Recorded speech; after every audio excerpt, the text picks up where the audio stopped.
হঠাতে গুচি গ'ল বিহু নাচি ভাল পোৱা নলবাৰীৰ ছাত্ৰীগৰাকী।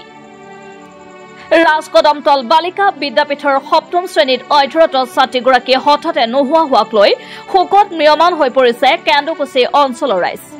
এগৰাকী কণমানি ছাত্ৰী শোকাবহত দুৰ্ঘটনাত পতিত হোৱাক লৈ শোকাকুল পৰিৱেশৰ সৃষ্টি হৈছে নলবাৰীৰ কেন্দুকুছি অঞ্চলত। গাঁওখনৰ কৃষক হৰি ডেকাৰ পৰিয়ালত সংঘটিত হৈছে এই শোকাবহ ঘটনাটো।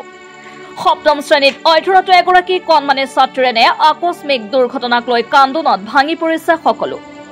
কৃষক হৰি ডেকা আৰু সবিতা ডেকাৰ 2 সন্তানৰ ভিতৰত একমাত্ৰ কন্যা সন্তান হিমাশ্ৰী ডেকাৰ এনে আকস্মিক ঘটনাই মৰ্মাহত কৰি তুলিছে পিতৃ মাতৃ পৰিয়াল আত্মীয় স্বজনকে ধৰি গাঁওবাসী। কেন্দুকুছি গাঁৱৰ আজি ঠিক 5 বজা 5:30 বজাত এটি আকস্মিক দুৰ্ঘটনা হয়। এটি শোকাবহ দুৰ্ঘটনা। এজনী ক্লাছ 7ত পঢ়ি থকা ছোৱালী শ্ৰী হৰি ডেকাৰ ছোৱালী হিমাশ্ৰী ডেকা ক্লাছ 7ত পঢ়ি আছিল। এইটোত আমি গোটেই গাঁও অঞ্চল নহয়, এই নলবাৰী অঞ্চলৰ বিৰাট শোকত মানে ভৰি পৰিছে।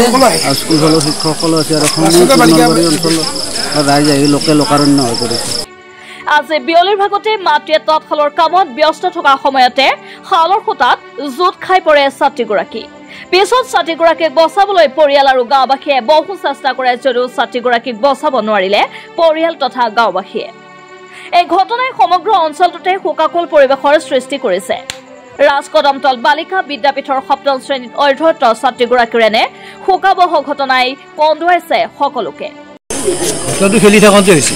এই খালৰ ফেৰমাতাত খেলি আহিছিল।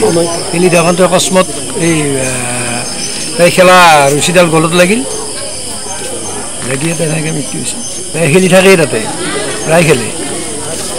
আজিও দুৰ্ভাগ্যবশতঃ এইটো এটা মৰ্মান্তিক ঘটনা। News desk report, Assam voice.